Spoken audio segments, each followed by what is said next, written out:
Hey everybody, Jessica Smith, RN coach here with you today. And today I'm super excited to introduce Marcie to you. So I've been doing these interviews about what is it actually like to have a health coach, and why should I have a health coach, and does it break my piggy bank to have a health coach, and what difference is it really going to make? And so I wanted to actually bring real clients on to share their stories with you, to help answer those questions and to help you see that they are real people, just like you, just like me. They have lives.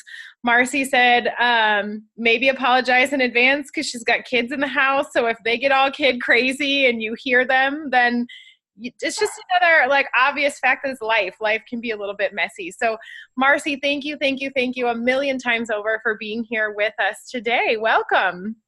Oh, my pleasure, Jessica. Yeah, thanks. So my first question for you is, can you sort of tell me what your life looked like before you had a health coach? Like, how was your health? It was messy. You used the perfect description. But it was worse than messy, truly. It was dark. It was a disease-filled life that was only leading to a future of death. That was what my true outlook really was. Wow, that sounds like a little bit more than messy. Yeah, I acted really good. I was a great actor. I put a smile on my face, no matter how fake it was, and I didn't want anybody to know what was going on behind the head. It was like, what's really going on upstairs? What's really going on deep inside? I didn't want people to see that. Would you be willing to share that with us? Yes. What's going on? And I can share it because I'm free from it now. I was diagnosed, and it took me a long time to get to a doctor because I'm one of those stoic people.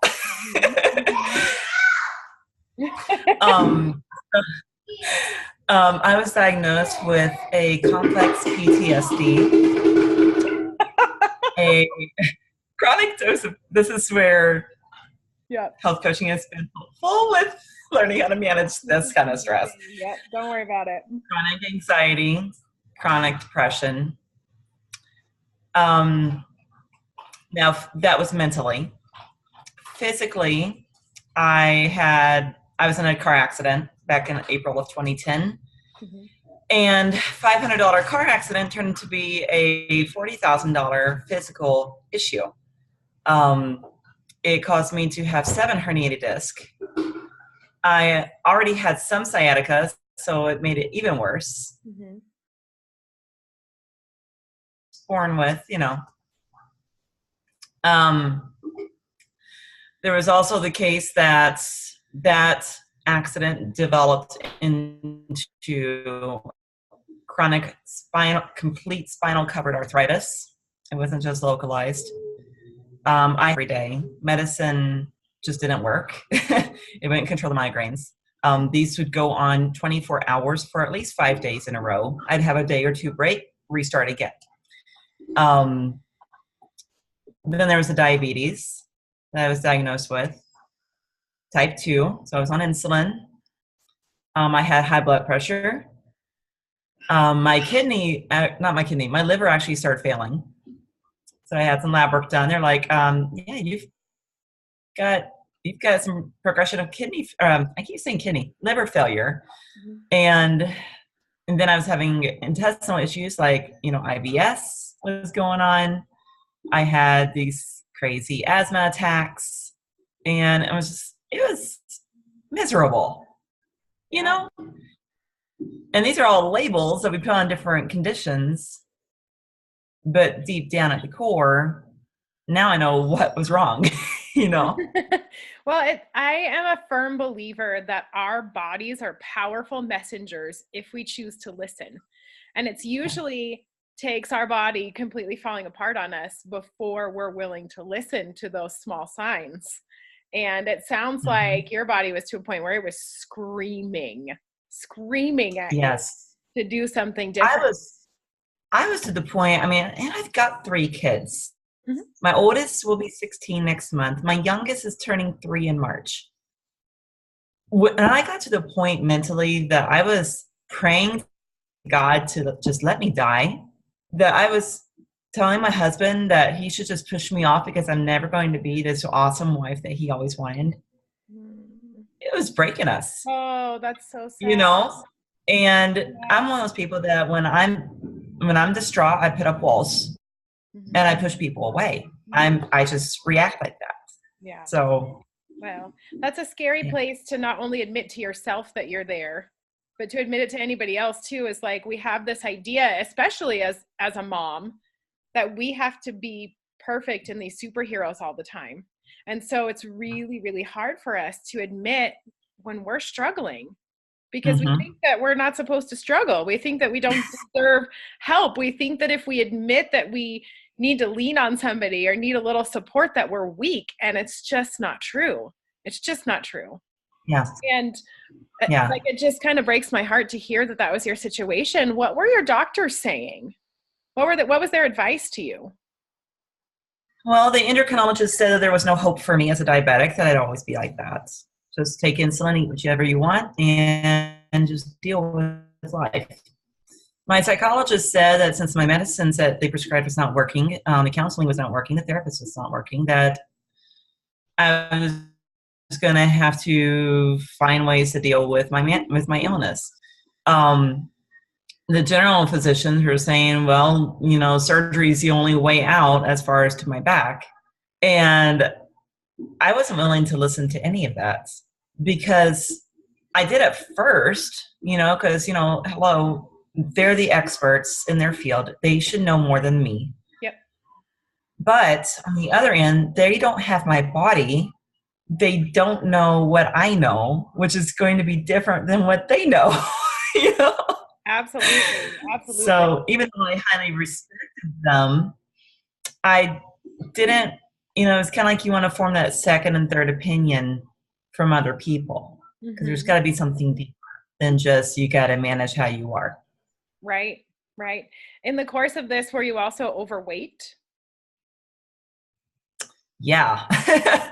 I was 150 pounds overweight at least. Oh my gosh. And your doctors weren't advising you to change your lifestyle or try to lose weight. They were just basically saying, good luck, there's no hope. Take the insulin and do your best. Go eat some chocolate, maybe. Right. Yeah, I mean, they even went to the point, in diabetes treatment, you have to go see nutritionists, dietitians. And I honestly walked out the door laughing at it, because here I am in this setting, my husband's there, and they're showing me a plate. Now, backtrack a couple steps. A few years prior to that, I had actually taught nutrition to a bunch of teenagers. Interesting. Talk about irony, right? Okay. That person teaching nutrition. Hello, not even following it. So here I am relearning what I knew. And I'm like, but there was nothing said about just, the only thing that was talked about is what should be on your plate. What a serving size, portion size was, things like that. I didn't learn why that was important. We didn't talk about how sustainable this was, right? And so after I see Gosh, I didn't mean to interrupt. It sounds like it was kind of a cookie cutter education plan, and you needed an individualized plan. You needed more support and more information, and all you were getting was the cookie cutter. Right. It's like there was no support. If I tried to call, they were always busy. I was given a sheet of paper. As soon as I got home, I crumbled it up, threw it in the trash. I'm like, they don't care about me. Oh gosh, gotcha. Because that's how I felt. How did you go? Not that they didn't, but Right. So how did you go from a place where, I'm assuming you felt pretty desperate, because it sounds like you weren't getting the support you need. You weren't getting the advice that you needed. You were basically being told, like, well, this is the way it is. Be resigned to it. And like, here's what your plate should look like. And telling your husband to just push you off the edge, because at this point you're kind of quote unquote worthless. Like, how did you go from that state to actually connecting with a health coach and making some changes for yourself? Well, it's kind of a neat story, because my husband, my now health coach, was actually a friend of my husband's. And I did not know her very well. And so I friended her on Facebook because she's a friend of my husband, And so she starts posting these pictures and these stories about how people are finding well-being and new life and transformation through health coaching. And I was curious. And there's one story that I could really, really relate to because she dealt with things like I was dealing with. And I was like, well, maybe, you know. Right. So I got, yeah, it's like, well, what if, right? Mm. And so I got on the phone with her. We talked about, what could be, and I said no. And yeah, and I didn't say yes right away to getting well. I was scared. I was scared. I was like, but what if it doesn't work? Because nothing else had at that point. So I had my reservations. And my dog is going to be a pest. But so that being said, I said no to that option for a good 6 months, I believe. Because I know I talked with her in around May of 2017. I didn't actually start my health journey until November 2017. Okay. So it took a while. Yeah. So this time, I mean, like she called, you said no. And then what happened? I mean, you just like waited 6 months and then decided like, oh yeah, I guess I could do it like oh that. no, my health got way worse. I was like, well, I'll just try to do something on my own, right? So that something involved me getting even more depressed because trying to eat healthy a couple of days a week wasn't working, right? And, and I didn't know what it really looked like. And the depression that I was feeling turned into anger issues. It turned into more anxiety, panic attacks. Now I couldn't even leave the house anymore. I was literally prison walled by my own home, and I hated it. It got to the point where I was like, well, if this is how my life is going to be, I just want it ended. I don't want to live this, and I don't want my kids to see this. Mm-hmm. I had that conversation with my husband that night. I was crying at this point. I'm just bawling. I'm so discouraged. Mm-hmm. And he's very stoic man. He doesn't cry, but he cried with me. Oh. And he says, Marcie, I can't picture my life without you. And I don't want my kids to picture life without their mom. That got me. And he says, would you please, for me, if no one else, for your kids, just try working with this coach. And so I did it for them. Yeah. And that was November of 2017. Yeah. You certainly don't look unhealthy or sad or depressed or 110 pounds overweight. Right. So tell me how that changed your life. It was night and day. Now that being said, I had a very rough first couple of weeks. My mental illness got in the way, and I'm one of those people that when I am going through mental struggles, I don't eat. So it was a matter of pushing myself to eat, and my coach checking on me several times a day. She believed in me. She knew what I didn't know, that once I got past that hump, I was going to feel so incredible. I would regret all those times that I didn't go, And the one thing I lost the most of the first couple of weeks was the mental fog. The clarity came back to my mind. I got energy. I was sleeping better. I wasn't going through deep depression and anxiety like I used to, which was a big deal because that was daily. I actually had one day in my first week and was like, I don't feel like this today. Huh. It boggled my mind. Wow. Right? I have goosebumps. I can really imagine. I can see by the look on your face, like, how exciting is that for you? Like, oh, I don't want to die today and I'm actually enjoying it. Yeah. And so I ran with it. I was like, you know what? If today can be my future, Yes. I want more. And I took advantage of that day and I went to the grocery store with my husband. That was the first time in months that I went with him. Usually he was the shopper and I would stay home. Wow. That's a big deal. I can see the sparkle in your eye, how much that changed you from the inside, because you are alive and beautiful and vibrant. How has that changed the dynamic of your relationship with your husband and your children? Oh, it's changed a lot for the better. My kids can now have the fun mom, not gonna sit on the couch, do nothing, order you around mom. And that's, parenting from the couch, Yeah. And I got to teach my son how to hit a ball. I got to go riding horses with my oldest. Now, with my back injury, I was told I was nearly paralyzed, by the way. I went through 3 years of physical therapy to relearn how to walk properly. I'm not supposed to be able to walk, according to the doctors, but I do. And not only that, I jog. I can now, and I have a 20-pound weight restriction. My son weighs 30. I pick him up all the time, and I jog with him back to the house. So I have a question. Have you followed up with any of those practitioners, the endocrinologist and the psychologist, the ones who basically told you there was no hope for you? Have you seen them since you have made all these changes for your health? Those doctors are back in Wisconsin. Now, since then, we moved to California. Gotcha. I do have a new contact out here, but the blood sugar test, it came back normal.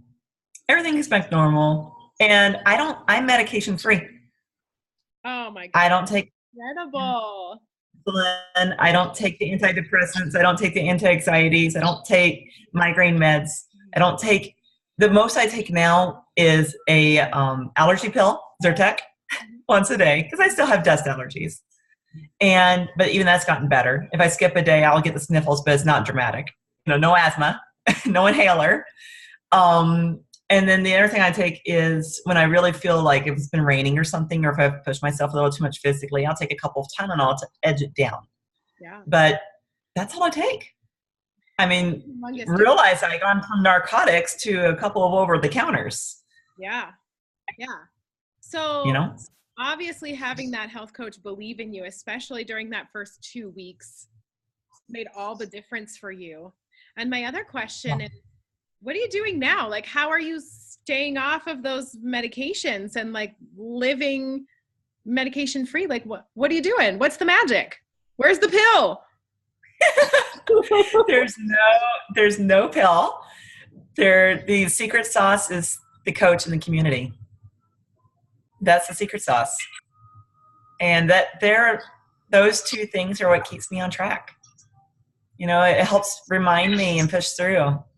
And when you say you're on track, what is it that you're actually doing? Because people really want to know, like, am I going to have to go kill myself at the gym? Am I going to be eating like crackers twice a day? Am I going to be forced to drink enough water to float an elephant? Like, what these crazy things that I'm going to have to be doing to myself in order to achieve these results? It's the easiest thing I've ever done. Basically, I do not have a gym membership. I've only been to the gym twice in 1 year. 2 times. And the thing I mean, we've got a total gym now, but I've only used it once so far because I broke my foot. But so we're getting back to healing. But the thing is that I don't have to push myself. I just meet a minimum requirement of 64 ounces of water to rehydrate my body from its daily functions. Yeah. If I want to drink more, I can.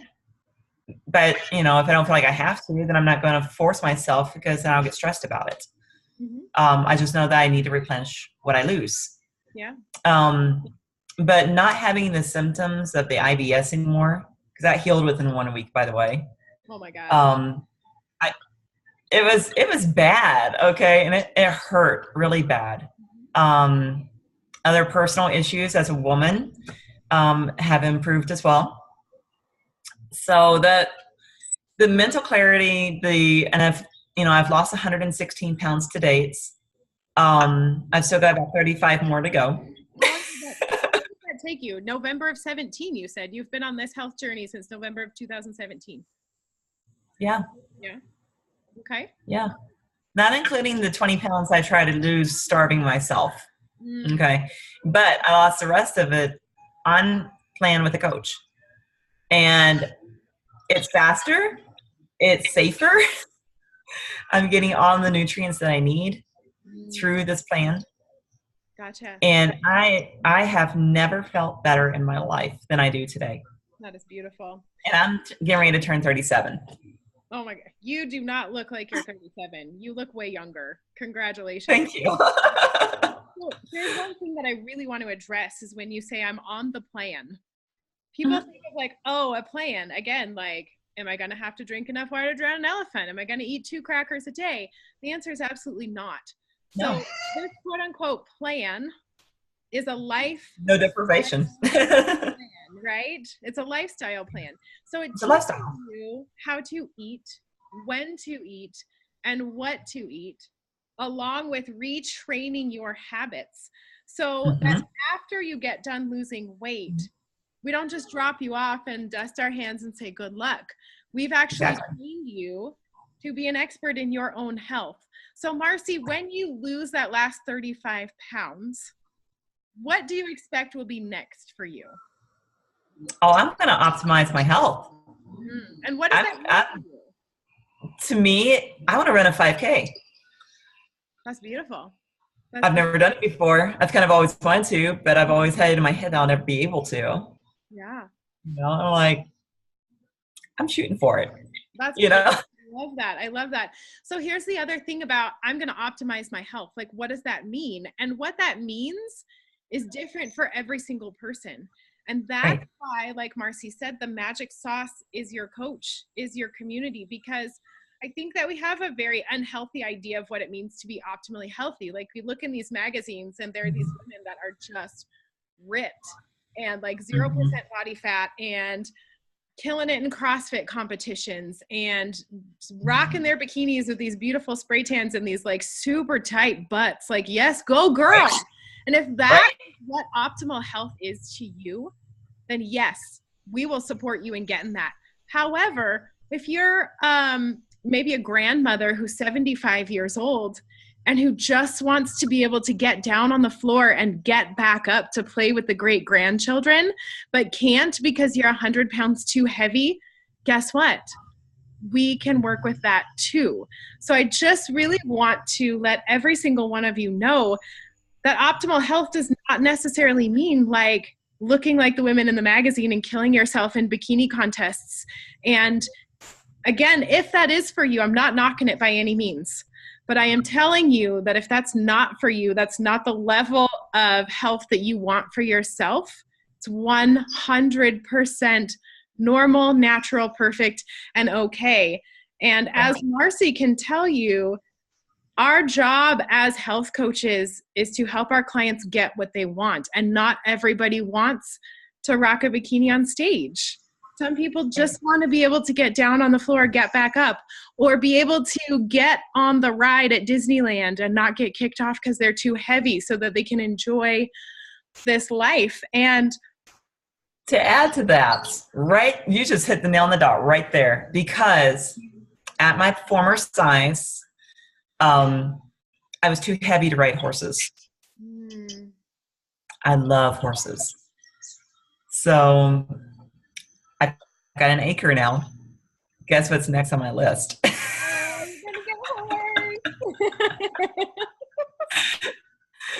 So, but that's the other thing is like, I'm doing things I always thought I would never be able to do. Because there's so many limitations, and those are broken now. Those limitations are gone. And that's exactly what optimal health is. Like, we don't go out into this world. We're not born into this world to build a life that we hate, that we're miserable, that we're depressed, that we can't enjoy. And for some people, like, honestly, the biggest, like the most appropriate definition of optimal health is that I'm healthy enough to enjoy all of the things that I want to enjoy this beautiful life that I've built. Like, Marcie, you didn't start out in this life having 3 children only to commit suicide and leave them without a mother. Exactly. You didn't. Exactly. You didn't. No. Yeah. And here you are to tell everybody that it is possible. And Marcie, it sounds to me like optimal health for you is horseback riding, is running and training for that 5K, is getting out and being able to jog with your kids, like really. So tell us, like, before you got a health coach and now, what are those things in your life that you were just really wanting to enjoy that you weren't before and that you really are now? We know horseback riding is one of them. Yes. I'm very much a crafter. I love to crochet. I love to do photography. I love to draw. I love to read. And I had actually set all that stuff aside at my worst. I've picked it all back up again. I can now make new relationships with people and love on people, whereas before I would push them all away. I now have a social life, which is something I never had before. And, I'm a natural introvert, which you may not get from this picture right now, but I am a natural introvert. I'm kind of a hermit. And so for me to be able mentally and physically to go outside those walls and invite people into my life, that's a big deal. That's incredible. That's incredible. So here's another question that I get is, this sounds really expensive. It's going to break my entire piggy bank and all my life savings to have a life coach. So tell me, we know what you've gained. We've gained your confidence. You've gained your life. You've gained joy. You've gained, I mean, just look at you. Like, you're vibrant. You're beautiful. And so tell me, like, did it break your piggy bank to be able to work with a health coach? Girl, I was already broken before I worked with a health coach. I had no job. I was actually kind of let go from my previous job because of my mental illness. I couldn't make it to work and I couldn't stay at work all day, My husband, we had just moved to California about 2 months prior to me starting my journey. So he's a nurse and he didn't have a job here yet because we had to wait for his certifications to transfer over. I forget the technical term, but you know what I mean. Yeah. He actually didn't get a job until January. We had some savings left from the sale of a house in Wisconsin. We didn't qualify for any benefits, even though we had no income. I mean, we qualified for health insurance, but that was it. Yeah. That being said, we were quickly going through savings. And what I found is we were actually able to save money by me working with a health coach versus what we were doing at that time. And I got my health back. Wow. Wow. Wow. A lot of people would say, like, any extra quote unquote expense is not worth it. But had you not made the decision, what would it have cost you? Everything. You decided everything. It would have been everything. I was ready to commit suicide. Yep. I was ready. Yep. I was planning it out. I was ready. Wow. So did you know Marcie, you guys? She actually saved money working with a health coach, regained her life, regained her health, regained her joy, and saved money doing it. So the answer is, like, yes, it sounds very expensive, but it's not. And it's not too good to be true. And that's part of the reason that I love interviewing real clients, is so that you guys understand that this is not just some BS on the market trying to get you to buy something and spend your money. This is truly about helping people get what they want and creating the lifestyle that they want. And Marcie, thank you. My last question for you is, what advice would you give somebody who is kind of on the fence? Like, should I invest? Shouldn't I advance? Like, I've tried everything. Nothing's working. I don't think this is going to be the thing for me. What advice would you give that person? Being that I was that person,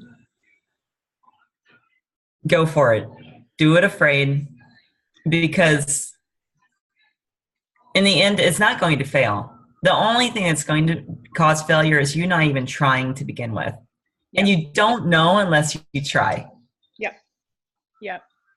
That is beautiful. Well, Marcie, I love your story, and I can imagine how difficult that was for you to be in that state. And I just really applaud you for taking that leap of faith, and especially at a time when, number one, you just weren't even sure if you were meant to be on the face of this planet anymore, and number two, in the face of financial hardship. And the last interview that I did with Becca, she was in the same place. She was using a free food pantry to help feed herself and her two boys. And she made that leap of faith. And it's amazing what she's gained in this life. And it just blows my mind what it would have cost both of you had you not taken that leap of faith. And you're absolutely right. You have to explore that what if. Our mind is very good about exploring, like, the what if it doesn't go well. But we don't give it enough credit by allowing it to explore, like, what if you do succeed? What if it does? What if it does? And I think that's a perfect place to leave this interview for all of you, is if you're wondering, what if I fail? What if I can't do it? What if my health never changes? What if I'm just better off not being here? And you want to talk about what if you do actually succeed? And you want to talk about what if it was possible for you to turn your life around? Would you be willing to explore that for free by clicking my link to come on the calendar and just get a free consultation, talk about what might be possible for you? So I'm going to just encourage you to schedule yourself a meeting. I would love to hear your story. I would love to hear about what you actually want in this life. And I would love to explore what's actually possible for you getting what you want. Everybody, thank you so much. And Marcie, again, thank you for sharing your story. You are beautiful. You are amazing. And I'm so glad that you're here sharing your beautiful light with the whole world. Thank you so much. Thanks, Jessica. We'll talk to you soon. Bye-bye.